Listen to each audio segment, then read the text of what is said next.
Assalamualaikum warahmatullahi wabarakatuh. Hamdan wa syukran lillahi amma ba'du.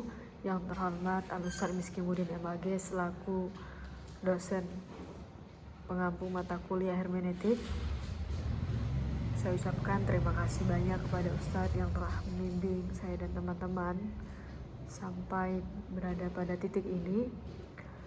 Selanjutnya saya akan menjelaskan atau menyampaikan mengenai tugas UAS, yang mana ini nantinya akan berkaitan dengan tugas akhir. Nah, rencana saya setelah kemarin belajar mata kuliah isu-isu aktual, kelompok saya itu membahas mengenai pluralisme agama.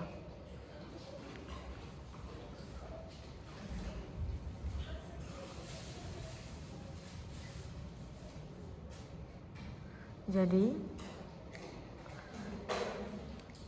pluralisme agama ini ternyata memang masih menjadi problem dan isu saat ini karena terjadi perbedaan definisi dan pendapat mengenai pengertian pluralisme itu sendiri. Nah, kalau dari saya sendiri dan kelompok meyakini bahwasannya pluralisme itu merupakan sikap menghargai adanya perbedaan agama. Dan kami sepakat seperti apa yang disampaikan dengan Buya Hussein Muhammad. Akan tetapi ternyata masih banyak kalangan yang menganggap bahwasannya pluralisme ini berbahaya dan bisa memicu kesesatan bagi umat Islam itu sendiri.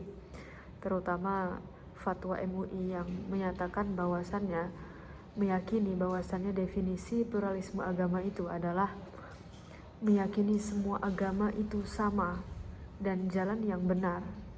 Jadi makanya MUI berpendapat kita bahkan diharamkan untuk menganut paham pluralisme.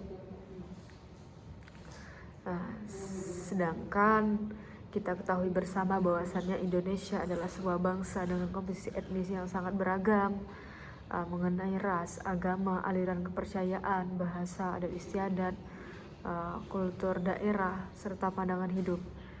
Dengan kata lain, bahasa Indonesia juga memiliki potensi, watak, karakter, hobi, dan tingkat pendidikan dan status ekonomi yang berbeda-beda. Nah, melihat fenomena ini, saya dan teman-teman saya beranggapannya bahwasannya memang pluralisme itu adalah suatu bentuk menghargai perbedaan antar umat beragama, bukan meyakini semua agama itu benar dan sama. Kemajemukan bangsa Indonesia juga disebabkan hampir semua agama-agama yang besar, yakni Islam, Kristen, Protestan, Katolik, Hindu, Buddha, dan Konghucu. Selain itu terdiri berbagai macam suku, etnis, dan budaya. Nah, fenomena semacam ini di satu sisi merupakan modal dasar yang dapat memperkaya dinamika keagamaan yang positif. Tetapi kenyataan di Indonesia ini seringkali membuktikan bahwa berbagai konflik muncul ke permukaan itu dipicu oleh keberagaman tersebut. Nah, fenomena pluralisme agama di tengah masyarakat saat ini sering dipandang sebagai masalah yang cukup serius. Di antara persoalan sosial lainnya, selain menyimpan akar-akar keragaman primordial yang kuat baik etnik maupun agama, pada masyarakat yang plural tersebut juga menyimpan potensi konflik, terlebih jika dalam masyarakat tersebut belum terbentuk kesadaran akan multikulturalisme, yakni masyarakat yang tidak sekedar mengerti adanya kelompok-kelompok yang berbeda, melainkan masyarakat yang dapat memberi tempat dan rela hidup berdampingan secara damai dengan varian-varian itu kelompok yang ada. Nah, dalam konteks kekinian, saya memang tertarik sebelumnya ingin membahas pluralisme lebih dalam, karena ternyata ini bukan menjadi isu penting yang baru-baru muncul saat ini, akan tetapi sudah ada sejak zaman dulu perbedaan pendapat mengenai ini, sejak zaman ulama klasik.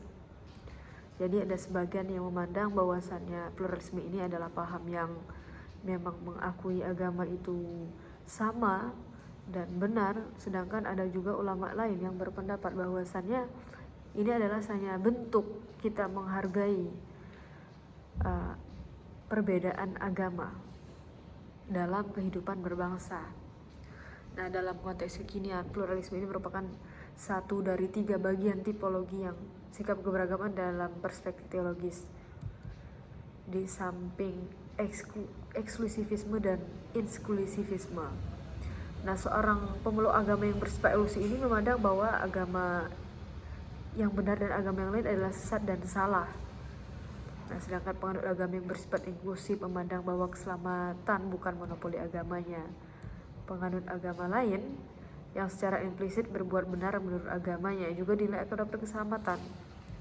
Nah, adapun penganut teologi pluralis berpandangan bahwa semua agama benar dan sama.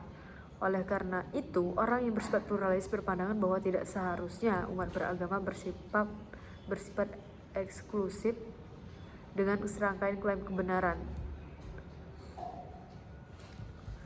Nah, kembali lagi bahwasannya sudah kita ketahui bersama, pluralisme itu merupakan isu sosial yang populer di kalangan, tidak hanya di kalangan agamawan, ulama, akan tapi juga di para akademisi.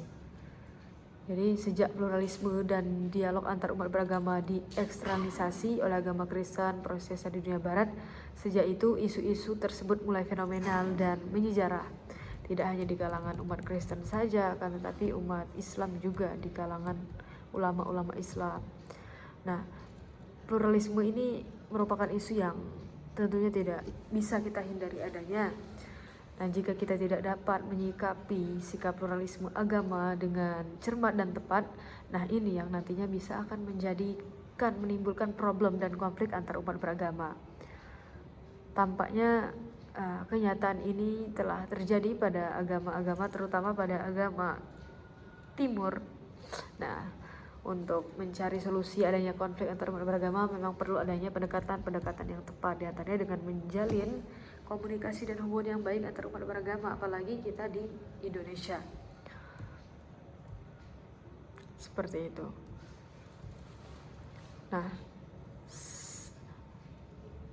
jika kita membandingkan teologi Kristiani dan teologi Islam, maka pluralisme ini sungguhnya bukanlah fenomena baru bagi Islam itu sendiri, karena dahulu Rasulullah Nabi Muhammad SAW sudah mengajarkan.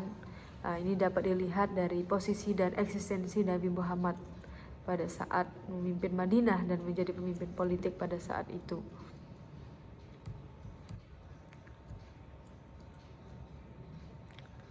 Nah, pandangan yang progresif mengenai Islam dan pluralisme agama datang dari kalangan Islam yang konservatif, fundamentalis, dan radikal. Hal ini perlu dilihat terkait dengan perkembangan isu-isu pluralisme di Indonesia dewasa ini. Nah, bagi MUI, pluralisme dianggap sebagai ancaman teologis terhadap Islam. Pandangan MUI terhadap pluralisme ini agama sungguhnya didasarkan pada anggapan bahwa hal tersebut sama dengan mengrelativisme agama. Nah, menurut kalangan konservatif ini juga, konsep liberalisasi Islam ini merupakan konsep liberalisasi Islam yang sudah kebablasan. Juga terlihat pada tersebarnya gagasan teologi pluralis. Konsep teologi semacam ini memberikan legitimasi kepada pembenaran semua agama, bahwa pemeluk agama apapun layak disebut sebagai orang beriman, dengan makna orang yang percaya dan menaruh percaya kepada Tuhan.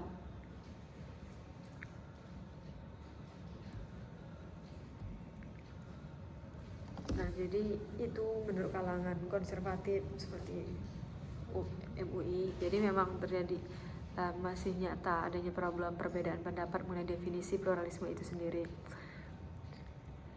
Nah, gagasan tentang toleransi sendiri tidak berarti sesuatu yang benar dan tidak boleh dikatakan benar. Hal ini juga ditanggapi oleh Surahman Hidayat sebagai tokoh toleransi Islami sekaligus tokoh akademis. Beliau mengatakan bahwasannya kebenaran tidak akan pernah merugi disebabkan toleransi yang hakiki, sebab kebenaran itu mampu mengungkapkan argumen yang kuat dalam forum dialog yang pada akhirnya bisa dan patut diikuti.